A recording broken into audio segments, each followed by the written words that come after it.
SpongeBob and Patrick turned into wild marine creatures. They started eating bugs like crazy. Mr. Krabs turned into a regular crab. Mrs. Puff turned into a pufferfish. Pearl took a quick photo, then she turned into a whale. It turned out that as long as creatures were exposed to this green moon, they would change. But when it shone on Sandy, she didn't change at all. Sandy realized she was the only one left in the ocean. Suddenly, someone flushed the toilet in the restroom. It turned out to be Squidward. Sandy immediately carried Squidward away from that green moon and hid him. What is the meaning of...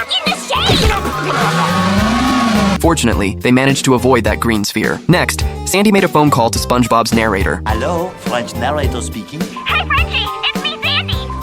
Sandy Cheeks. How is it hanging? According to what she learned, this green moon was named the Neptune moon. Every 100 years, it would turn all the residents of Bikini Bottom into wild creatures. 2 hours later, the Neptune moon would fall into another volcano and then explode. Seeing such a terrifying scene, Squidward wanted to run home and hide. Sandy immediately chased after him. Suddenly, a fish opened its huge mouth. At that moment, the light of the Neptune moon hit Squidward. Squidward grew massive. He ate that fish and began to chase Sandy. Sandy leaped into the air. She stepped on jellyfish trying to get away from Squidward, and she grabbed a jellyfish net. Then Sandy captured SpongeBob and Patrick, as well as the others. Larry! Ouch!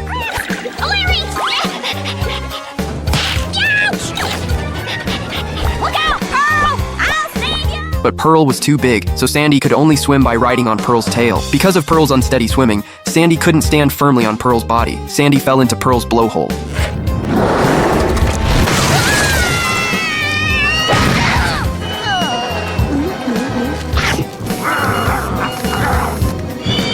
Sandy got back onto Pearl's body. Pearl began to swim upward and headed toward Patchy the pirate. Pearl returned to the ocean. They also passed by Sandy's tree dome. Sandy put her friends into a water tank and fed them. Sandy was curious about the living habits of marine creatures, so she began to observe them. Larry shed his shell and used it as food. Meanwhile, the crab enjoyed eating trash, completely ignoring his natural predator right behind him. The pufferfish swallowed the crab. Sandy scooped them out and separated the pufferfish from the crab. But the crab pinched Sandy's head until it swelled up like a donkey's head. The starfish ejected his stomach from his body to eat the food around him. Meanwhile, the sponge filtered the nutrients and oxygen he needed from bacterial molecules. SpongeBob is never gonna believe this! At that moment, Squidward caught up again. By spinning his sharp teeth, he sliced open Sandy's glass dome. Just as the other creatures were about to be eaten, the narrator told Sandy to look for the octopus's natural predator. Pearl appeared. Squidward and Pearl began to fight.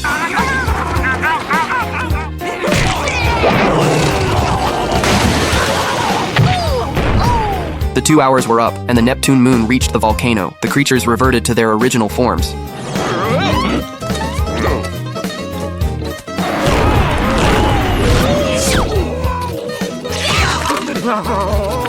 What is going on here? My clothes!